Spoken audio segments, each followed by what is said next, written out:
Welcome to the Optimistic Curmudgeon, where the best ideas win. I'm joined today by my friend Allen Mendenhall. Allen is a literary scholar and author of Southern fiction, a lawyer, a business professor, and now the senior advisor for the Capital Markets Initiative at the Heritage Foundation. A few weeks back, I just kind of woke up and did my normal morning news routine, and the Free Press in particular was very disturbed by the rise of Zohran Mamdani. And I too, as I read more, was very disturbed. And I thought, you know what? Who would be a great person to chat with about this? Allen Mendenhall. I need a friend who will have good conversation, but also is very well versed in both business in a very practical sense and the good theory of economics that really underlies good practical business sense. So, Allen, I'm so excited that you were up for the conversation today. Well, I'm really excited to be here. Thanks for having me on. I know I've been on here before. As I was telling you earlier, I think we should take credit for ending the Biden candidacy since we did a post-debate analysis here, and I think that was the trigger. It's possible you're right. That was my most live streamed ever event. I have an audience of anywhere from 10 to 50. That's a good range for the live stream part of the show. We broke 800 people watching our commentary that night. So I'm in there. There probably were a few big decision makers. Maybe does that mean Kamala is our fault? I'm perfectly happy to tank the Biden presidency. I don't know that I want to accept blame for Kamala Harris's candidacy or credit for it. It was a hopeless campaign from the beginning. That's it. Well, before we get into all the fun of socialism and just what's wrong with it, this morning I was reading Nellie Bowles' column on the Free Press. She does a satire column every Friday called TGIF. And she had a relevant bit in there today about New York City once again. Oh, I'm sorry. No, not New York City. We're in Minneapolis for this paragraph. So I'm just going to read this as a way of setting us up. And just in full transparency, the way that column works is it's always factually accurate, but it is satirical in tone. So I think they do a great job of hitting that tension point. So this paragraph is entitled, "No, you must eat your own dog food." The Minnesota Star Tribune is closing its local printing plant, cutting about 125 jobs from the Minnesota market and outsourcing to a facility in neighboring Iowa. The Star Tribune, a good progressive paper in good progressive Minneapolis, is fleeing progressive policies. See, Minnesota is a high-tax, pro-union state. Iowa is a low-tax, right-to-work state. My feelings: if you're a lefty newspaper advocating lefty policies, you cannot just escape them. Not allowed. If you want socialism, fine, cool. I did too when I was young and hot. But then make your socialist workers print the paper. You have your reporters take 25-minute breaks in between every paragraphs. Editors get paid $3 million. What? Like it'll be so hard? Why are you running from labor unions and taxes if you love labor unions and taxes so much, Minnesota Star Tribune? Come right back here and pay $1,000 an hour. And also pay the therapy bills of the one printer lady who shows up. All the others are on indefinite paid leave. I just thought that was a perfect way to kind of set up the tensions there. Thoughts, comments there before we move on to our regularly scheduled conversation? Well, I guess, as I say all the time, if you eliminate regulation, you are eliminating something that strangles enterprise, that raises costs, that limits entry into markets, that protects entrance interest. A lot of people get really angry about the what they call the political establishment or entrenched interest, embedded interest, all these kinds of things. But they embrace these policies that are high regulation, that involve government intervention. And what they don't understand is those are the very policies that create these entrenched interests, that pure competition eliminates those types of entrenched interest, and embracing a competitive marketplace would do far more than increasing government control to eliminate those concentrated powers. No, I think that's exactly right. There's a temptation there to think that, oh, the government is able to establish far more freedom or far more, not even freedom, far more fairness for the worker. Usually, is what I see as being in view. The reality is that it just doesn't work, and that brings us to my first kind of big question. I want to get your. I've not done a ton of digging into this, just on the level of headlines and a couple of internet articles. But each time young people are surveyed, they seem to be more and more favorable towards socialism, and that's really the heart of Zohran Mamdani's campaign. I mean, he's not campaigning amongst the elderly per se. He's campaigning via TikTok videos and Instagram posts amongst the younger generations in New York City. So, Alan, I wanted to get your thoughts on why is socialism so popular, but then also why does it always fail? Well, those are two kind of detailed. There's two big questions that involve detailed answers. So I'll try to tackle them first. I guess the reason why I think it's popular is that it has a message about helping the poor, and people want to help the poor. We have a sort of Western Christian ethos that obligates us to help the poor, and socialism purports to do that very thing. We have a pretty vast wealth gap between rich and poor, and people see that and think we are violating some fundamental fairness when there can be such a class distinction.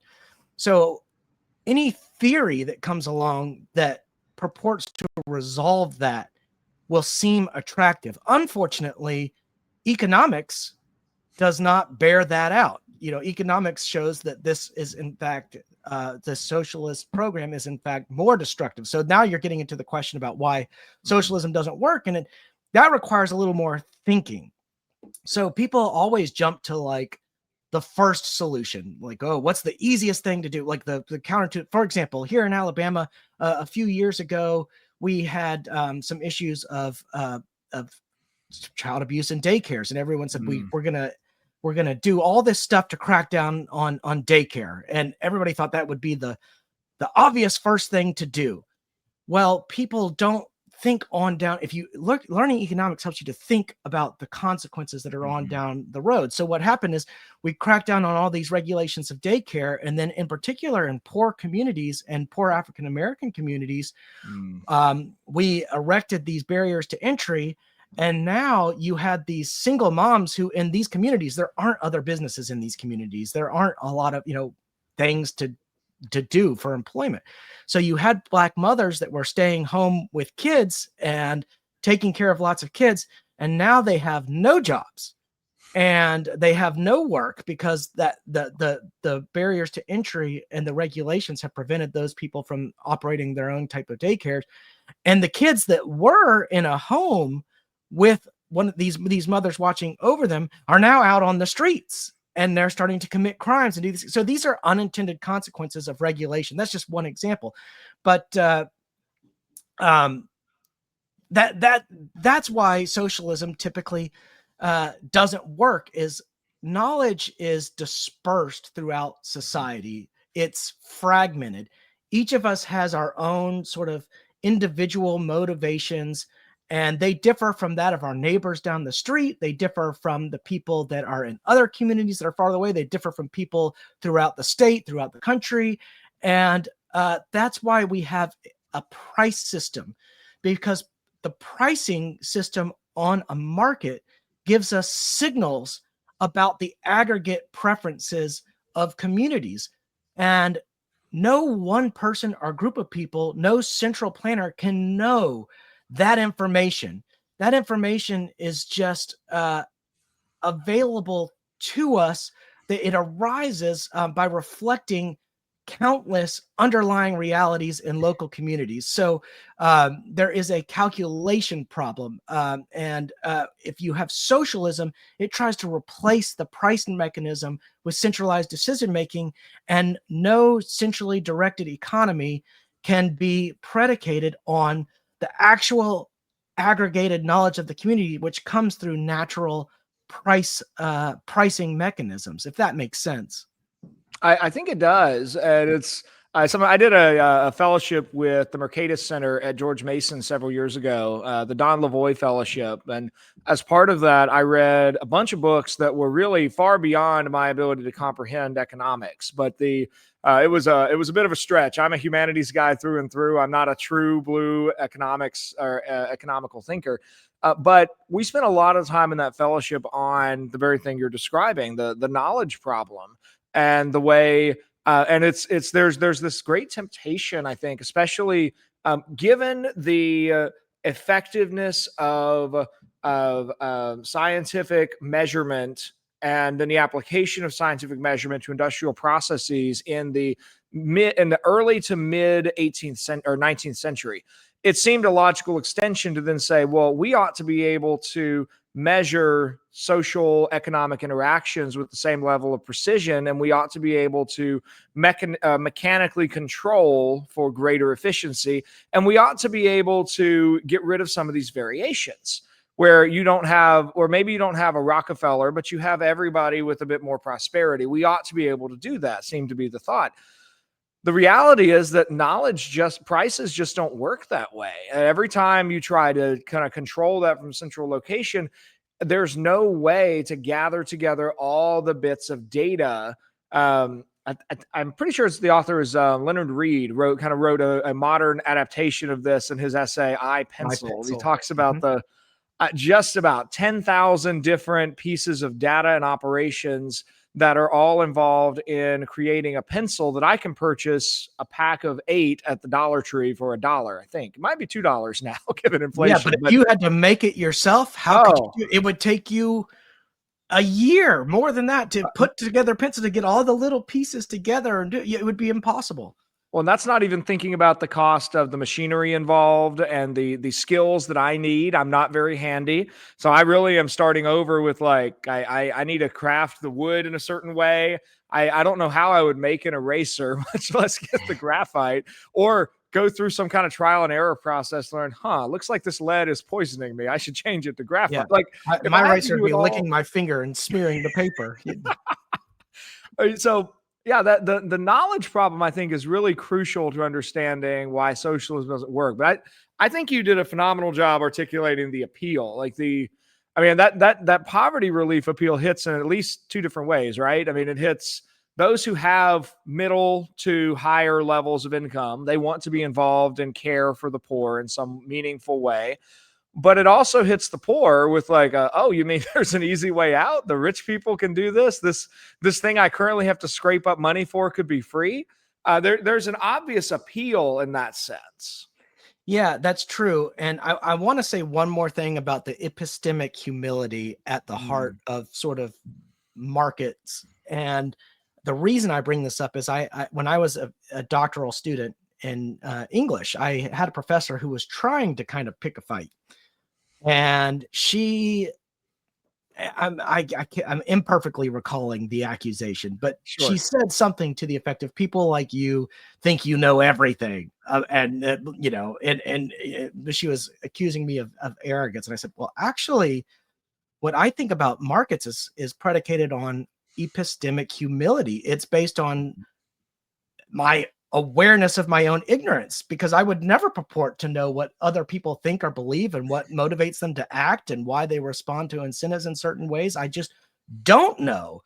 And in fact, it's because I'm aware of how much I don't know that I would never seek to coerce them into a particular economic situation that they don't agree with, or that might in fact harm them. I would much rather leave it to the market, which allows price signals to show you the aggregate preferences as they emerge through spontaneous interaction and voluntary interaction. And in fact, I would never actually presume to have knowledge about why people who are very different from me, or who, come from different backgrounds and have different beliefs, why they do what they do.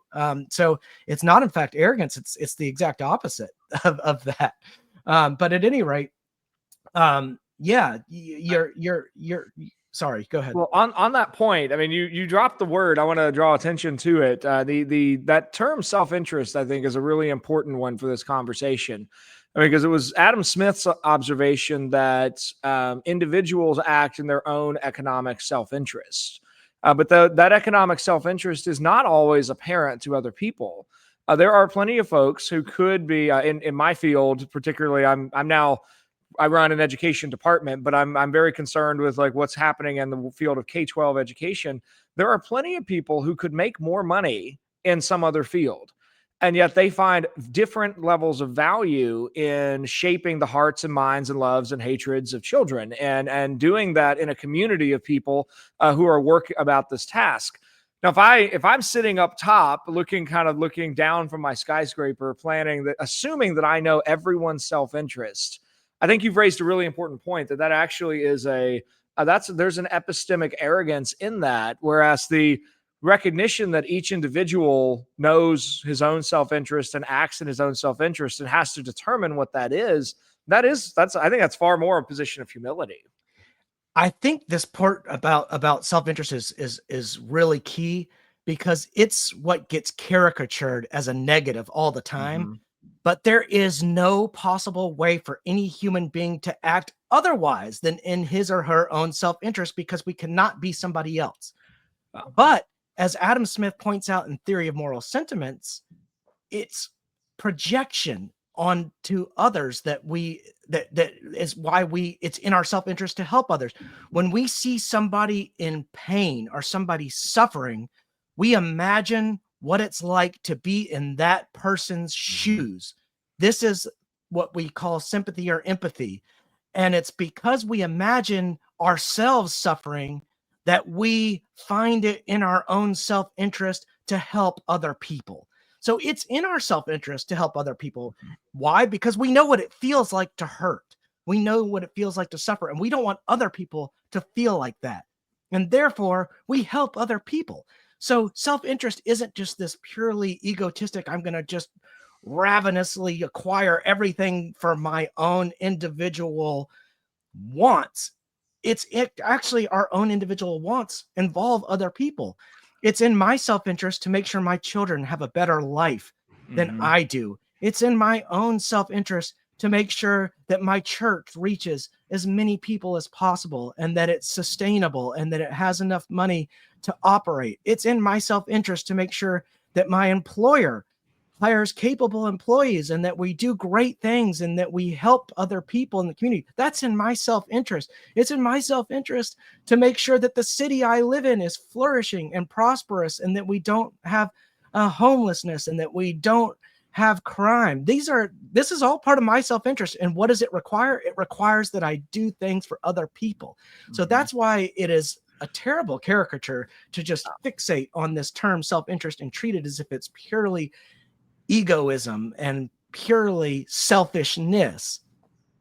Well, the other caricature I sometimes run into is the idea that self-interest can just be collapsed down to higher financial income, and that your self-interest is just monetary. And I think you just illustrated a whole bunch of qualities that are not strictly monetary. Like, they all use money to happen. If a town has no money, ultimately there's probably going to be a rise in crime because they can't pay their police force, and there's going to be a breakdown in other problems. To have a flourishing community, you do need to have kind of those sustainable systems of economic activity happening. I'm thinking of a recent change my wife and I made in our home finances, where she shifted over from full-time to far more flexible part-time work. And we had to rework our budget to make sure, yep, okay, we can do that. But she is far happier as a human being. Just the way she is composed, she is so much better off working 10 to 20 hours a week. Now, on my end, I would feel pretty bored and kind of lost at sea if I wasn't like actively working somewhere between 40 and 60 hours a week. But it's not strictly monetary. It's the real question, I think, of self-interest is the same one that Socrates is asking. What is the good life, and how do we live it? We all want to live that good life. And socialism, to take this back to our original bugbear, socialism holds out, I think, this false image. This idea that, if we just control it from the top, we can divvy it all up in a way so that everyone has the right amount. Just the reality is that has failed every single time it's been tried. Yeah, well, and I mean, if you think about it, socialism requires a body of people to rule over everybody else. There has to be somebody making decisions, and when it's not the people themselves, this is why I do struggle a lot with some of my libertarian friends who are opposed to populism, because I think, well, gosh, markets are kind of inherently populist because you're actually trying to vest control in consumers, in people, and that's sort of populist by nature. So anyway, there's a tension there. But when you look at different socialist and or communist regimes from the past, you realize that they have led to really, really terrible things. One of these books behind me is the Black Book of Communism. It's on one of these shelves. Yep. But I think it estimates somewhere like 100 million deaths worldwide due to socialism and communism. 100 million deaths. We all know the figure 6 million Jews were killed in the Holocaust. Horrible, awful. Why do we also not recognize that 100 million deaths were caused by socialism and communism? We've got people calling people a Nazi in our political discourse as a way to discredit them, and it's not even an accurate label. But we actually have people literally embracing a system that killed 100 million people worldwide, and it's okay. Like people are okay with this. That is what is so shocking. And people will say, "Oh, well, the Nordic countries, those are socialist." Oh my goodness, have you looked at the World Economic Freedom Indices? Whether it's Fraser, whether it's Heritage, the people that do this, those Nordic countries rank a lot higher than the United States of America on the economic freedom indices. They're more open to trade and exchange. They have fewer barriers to entry. They have less regulation. They're much more business friendly, and they're also, as a community, for those very reasons, they have a lot less poverty than we do. So even if they do have social safety net in their government, they don't have many people reliant on it. So these countries are just also much more kind of culturally homogenous. Yep. And there's something to be said for that, because in that kind of cultural homogeneity, you build up certain levels of trust. You build up the ability to exchange with people who are similar to you and who hold like values, and that creates that creates a fluid system where people are more willing to do business because of the trust, because they know what this people are going to do and what they're like. And that's also a very important thing. No, it really is. A couple things you mentioned. Those are some great thoughts.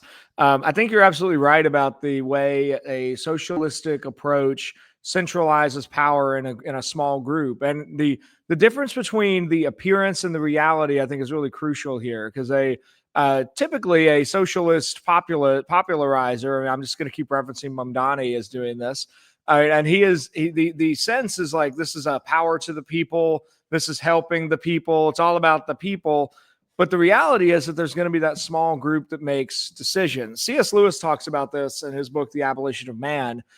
He particularly talks about the idea of the controllers, where I'm thinking of it in there, where he talks about, if you were to dissolve traditional ethics and to abandon the traditional systems of Western ethical formation, what you would get instead are small groups of men at the top of civilization who are going to make decisions, but they've cut themselves off from the very sources of wisdom that could have shaped those decisions. And so instead you get these controllers who no longer have some legacy or heritage that they are trying to emulate or surpass. They now only have making society in their own image. And I think if you go over to the Soviet Union, you actually, during the height of the USSR, Alexander Solzhenitsyn is just brilliant at describing this in the Gulag Archipelago.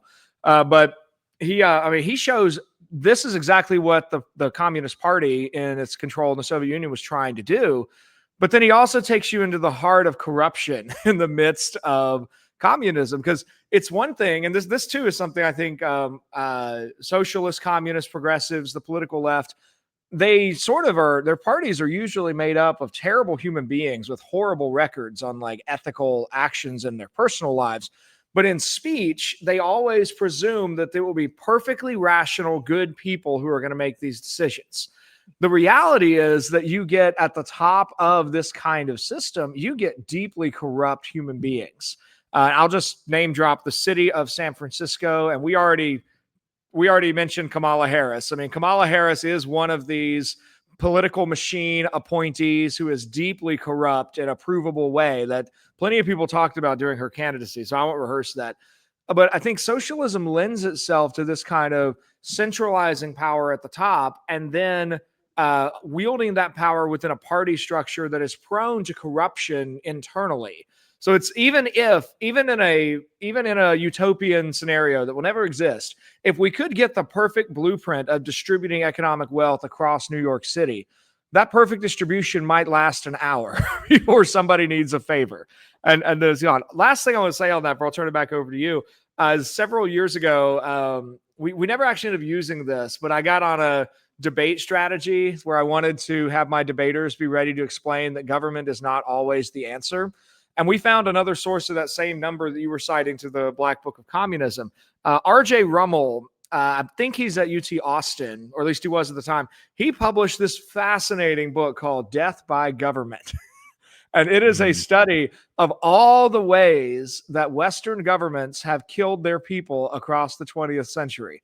And I mean, and you read it and you're like, I mean, now the United States is not as bad as most of the other governments there, but like every government is involved in contributing to hundreds of millions of people dying. He does also move eastward, and he also looks at Mao's Great Famine, which was one of my favorite examples of where you get a Mao called for he set a 5-year plan where China would outproduce the West in steel production.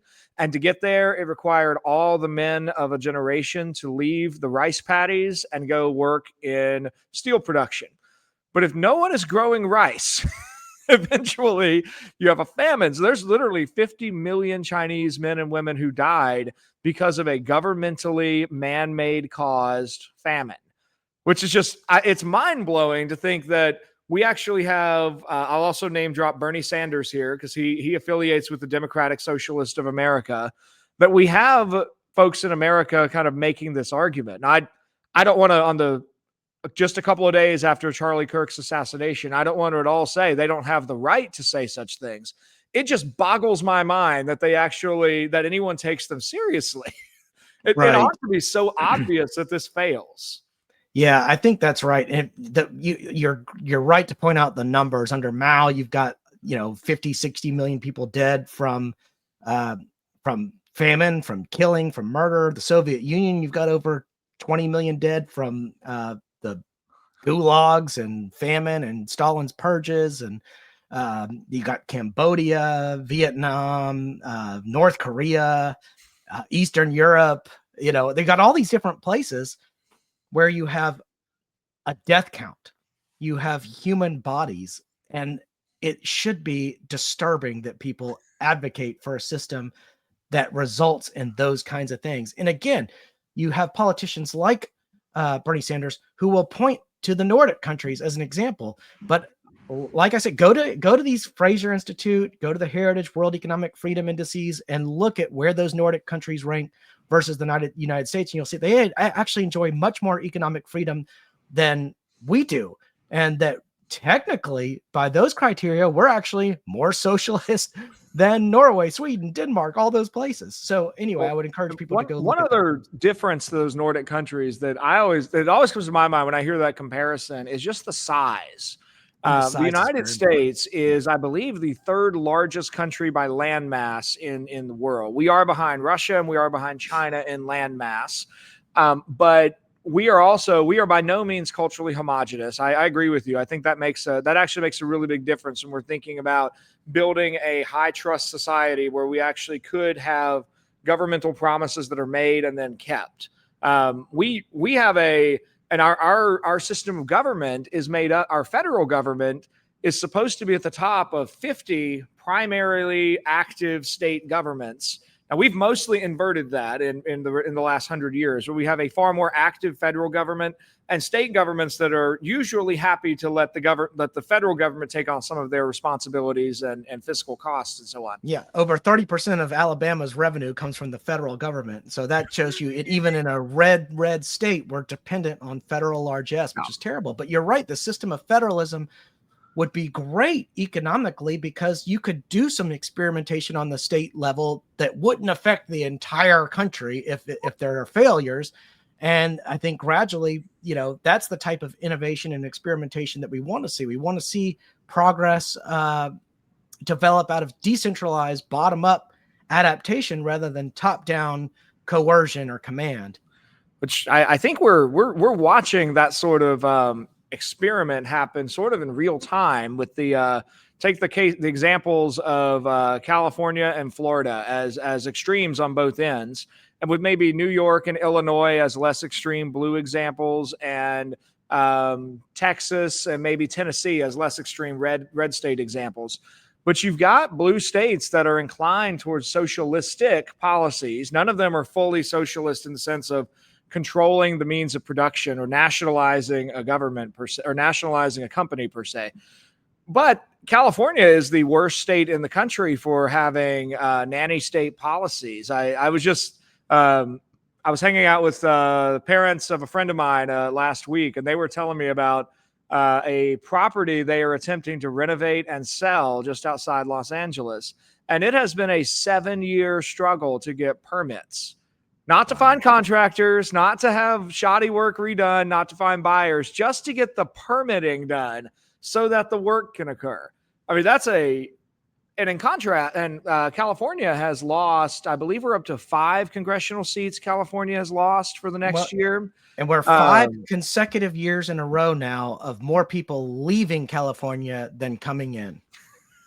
5 consecutive years. But people are voting with their feet. I mean, this is, and I'm in North Carolina, and I thought this would subside after COVID, but I keep meeting people who have moved here from California, also from New York. They really like us here in North Carolina for some reason. Even Alabama, we're picking up population, and you get nervous that people move here and they bring their politics with them, and they think, well, don't do to us what you just did to that state. Right. Well, let's go back to New York. I want to pitch you some specific policies that Mamdani is running on. So just for the clarity for our audience, I am not making this up. These are the actual policies that Zohran Mamdani has said he will work to implement if he is made mayor, and that he has tried to already implement in his position as an alderman. I'm thinking particularly of rent freezes, city-owned and operated grocery stores, and free buses are the ones in particular. Though, if you know anything more about it than I do, there's also something from last week about possibly getting rid of a gang registration database. They're currently trying to track gang members, and Mamdani's like, why? Why would we do that? Like, Alan, what would happen to? I mean, I think this matters in particular because New York City is just iconic. In American history, American literature, but primarily in the American economy. This is where Wall Street is. This is the center of American big business, and particularly big established businesses that in many cases are 100, 200, 300 years old. So what happens to New York City if these policies go into effect? Well, you're right about New York as a symbol. There was a reason why the World Trade Center was the target of 9/11. But if you look at, take big picture economic principles. If prices are signals that coordinate supply and demand, as we kind of spoke about earlier, if government is going to impose controls on those prices, then the signals are all going to be falsified. So you're going to get things like chronic shortages where prices are going to be held below market rates, or maybe even surpluses if the prices are held above market rates.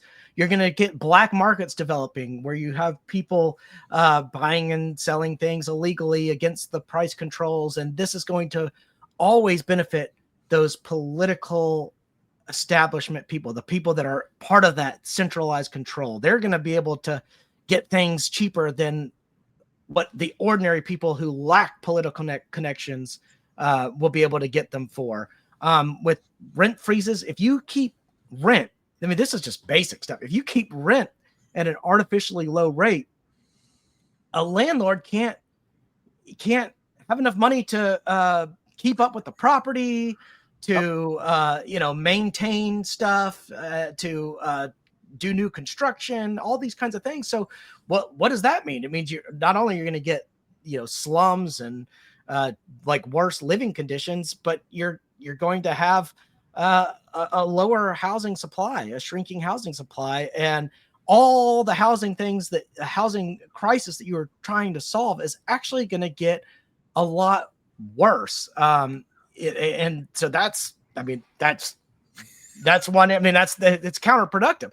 If you're talking about groceries, you're going to have fewer groceries. It's just these are this kind of basic things. People complain. This is a little bit outside the scope, but I hear because I'm in Alabama, we get tornadoes as a result of the hurricanes. We do have hurricanes that hit our coast down south, but when that happens, sometimes we have an issue with what we call price gouging. And everyone says, well, we need to make sure there are all these laws to prevent the people from hiking up gas prices to take advantage of this weather situation. And again, the natural sort of like short-term thinking is that that's a great idea. We don't want to hurt people. Right. But the economic explanation shows why that's bad. Okay, well, if the gas stations aren't able to raise those prices to reflect market conditions, the sudden demand for gas, and we force those businesses to keep gas at artificially low rates, well, guess what? Everybody's going to run to the gas station, fill up their pumps, and there's going to be no gas. And then, it's people like me. I do it all the time. I'm like, oh my gosh, there's a tornado. I've got 80% full. I'm going to go fill up this 20% just in case something bad happens. And everybody like me is doing the same thing. And then all of a sudden you can't go, you go to the gas station and they've got little yellow bags over all the pumps because there's no gas. The gas is gone. And so now the people that really, really needed the gas don't have it. It's gone. There's scarcity. And that is an avoidable problem where technically if you had let the people hike the prices, then only the people who really needed to get gas would be getting it. And actually the price wouldn't have been so high. It would have been what the natural market conditions are because, there wouldn't have been a run on gas, basically. So these are just basic things that like people operate initially on like their first gut reaction and without considering economics has a sort of 5 steps later explanation for why things are done the way they're done and why these can result in negative effects that just aren't foreseeable from like the impulse reaction. I think it's so fascinating what you're describing, Alan, is the clarity with which I think you're illustrating the fact that we do know what these principles are. I mean, this is not a mystery. I mean, there's certainly maybe a mystery in like what exactly will happen if the Federal Reserve like moves the basal rate by 0.25%, 0.5%, maybe a whole percent up or down. That might be a little mysterious. You're talking about the absolute basics of supply and demand, of looking at the nature of prices and the fact that all economic actors are acting in relation to their self-interest. So if I'm running, I'm thinking of there's a kind of a seedy, cheap gas station that was across from the street from the apartment my wife and I used to live in. And whoever owns that gas station is making a pretty penny. And it stays open 24/7. But if he's not able to make a profit, he's either just going to sell it or close it down if he can afford to just like cut his loss and run. On your housing example, I'm thinking of a couple of friends I know who own a property together. It's a townhouse. They had an absolutely horrific tenant I mean, like Allen, this guy wouldn't pay his bills, and the city cut the water off. So when they went in to like renovate, they found buckets of urine like in this townhouse. It was awful. And but this was a townhome that was generate. I think they were charging $1,500 a month for rent, which was normal for their market, and that size townhouse. But their renovation cost about $25,000 if everything goes through on budget. So I didn't do the math before the show, and I'm not good with mental math, but it takes a lot of years to make back $25,000 at $1,500 a month as at your rent. I mean, so in order for them to be able to offer a place for someone to live without becoming a property owner, these owners have to turn a profit. And if they can't, they will do the same thing. They'll cut their losses, even if they have to take a hit, and they'll get out, and they'll just to keep the property value from sinking or their own assets from sinking. Well, I'm glad you're bringing this up, because the most shocking thing to me about being in a business school was that there were students who believed that profits as a concept are bad, that profits are bad. And in a business school, but I had to, you have to explain. I mean, profits are just math. It is literally, net revenue minus expenses. And it's just a matter of accounting. That's what profits are. Without profits, no business can employ anybody. Yeah. No business can participate in any charity or philanthropy. Without profits, there is really no way to help the poor at all. Yeah. It's the profits that generate growth and expansion and the creation of new positions that then enable. It's profits that enable investment in new ideas, or that enable risk to happen. You're not really risky if you're only breaking even. You're willing to take a risk if you've built enough of a stable foundation that you could lose this money and still be okay. But you've got to have profited enough for that to work. Yeah. Now, Allen, I know we're coming up on our time here in a moment, so I want to ask you to think. You gave us, I think, a really clear picture of like what would happen if these policies. I did want to mention Matt Walsh had a fascinating bit on his show a couple weeks ago where he talked about a city somewhere in the Midwest that did free buses, and he talked about those buses turning into rolling homeless shelters. And I think New York City already has a homelessness problem. And so if their buses turned into that, I think that would be pretty terrible. But I want to ask you the phrase that there's no such thing as a free lunch. I mean, there's no such thing as a free bus. If somebody's paying the cost, it's just the taxpayers. So, you're gonna if you have a bunch of people who don't have to pay the cost because they aren't taxpayers because they don't have money, well, then that's going to inflate demand, so it's going to be artificially high, and a lot of people who maybe are homeless are going to be using those buses. Then you're going to have overuse, you're going to have misallocation of resources, you're going to have declining quality, you're going to have all these things, and that's just that's just a way to take away from the other industries that could be employing these very people that are homeless. They could be driving Uber, they could be driving taxis, they could be doing, there are all these other jobs that now get crushed by this policy. So you're actually taking away the opportunity for people to work, which is where we find so much of our dignity in the work we do. Well, as we wrap up today, I want to think about what New York City could be in kind of a different avenue of the future. I mean, if I'm very hopeful that the Republican Party in New York City will get their act together and run a viable candidate against Mamdani. So far, that clearly viable candidate has not emerged. But if you had a mayor of New York who was economically savvy, I want to ask you this: like, what would you imagine New York City looking like if the government fully embraced rule of law, minimal regulation, and a positive atmosphere towards building wealth? What would that New York City look like?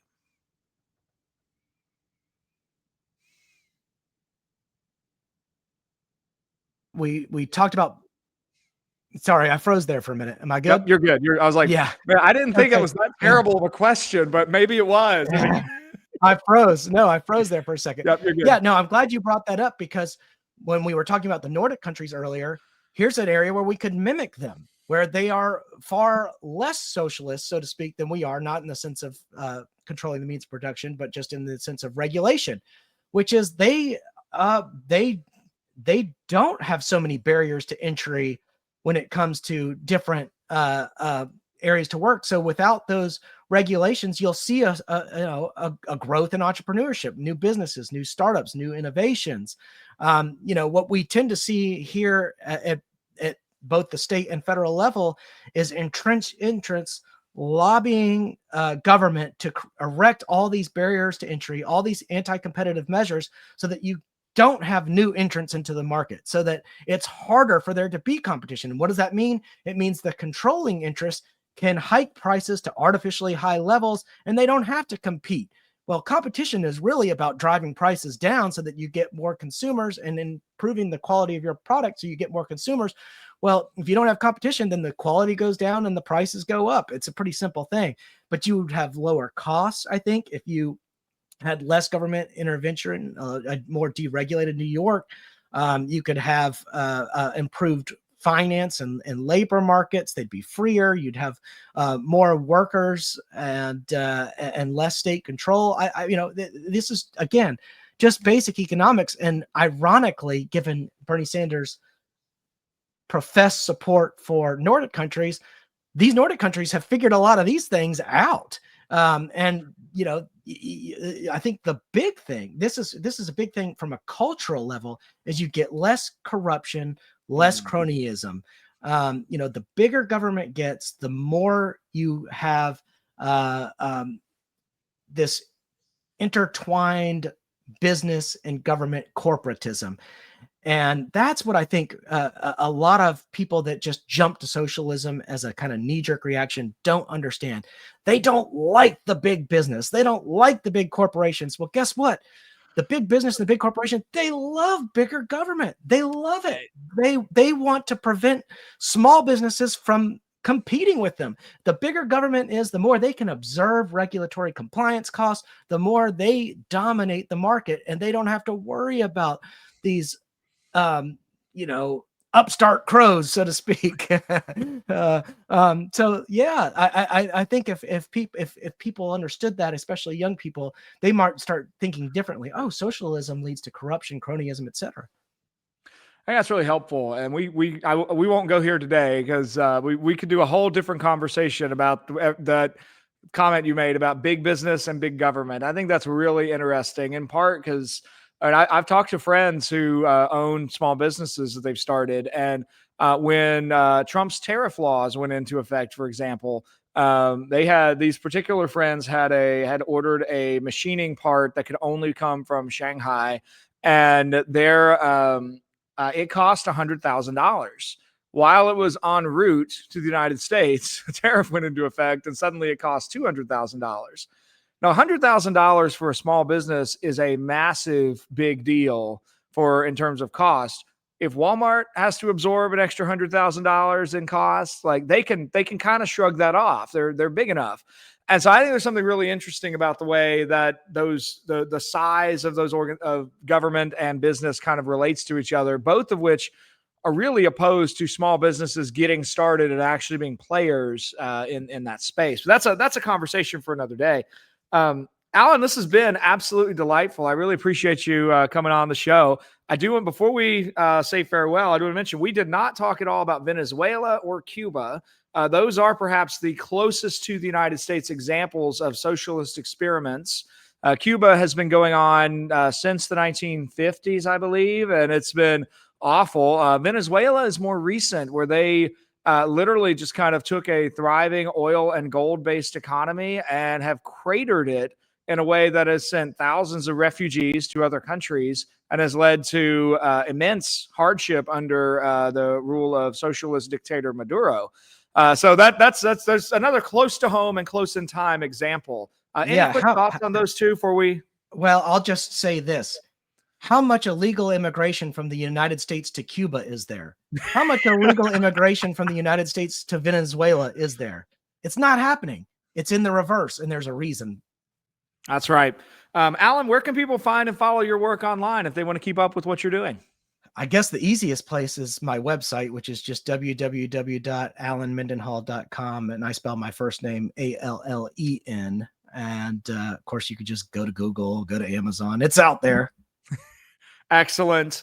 Excellent. And what's next in your writing pipeline? I know you've always got stuff going. Oh, well, I write a weekly column for a conservative paper here in Alabama called 1819 News. It's bold, it's ambitious, it's awesome. I write 2 pieces a month for the Freeman. The Foundation for Economic Education has revived the Freeman as a Substack, so I write 2 pieces a month for them, and I'm always publishing something or other. I don't have a current book project besides collecting some of my personal kind of columns, and maybe I'll publish an edition that includes those. But I need to. I've got a novel in mind. I need to get that down on paper. Oh, that's exciting news. Well, Allen, thank you so much for coming on the show today. This has been wonderful. Thank you. Thanks very much for having me. Well, thank you, listeners and viewers, for joining us here on the Optimistic Curmudgeon. I'm your host, Josh Herring, and I want to thank especially our live stream audience for joining us today. I put this out on socials about 10 minutes before we started, and we've had a pretty consistent audience the whole time. If you're new to the show, please do like, follow, subscribe on whichever platform you're on, or make your way over to YouTube, search for the Optimistic Curmudgeon. That's where this interview will ultimately live after we kind of do a little bit of editing and put it together in its final form. It'll be there here in a few weeks. So until next time, love the good, seek the true, and enjoy the beautiful.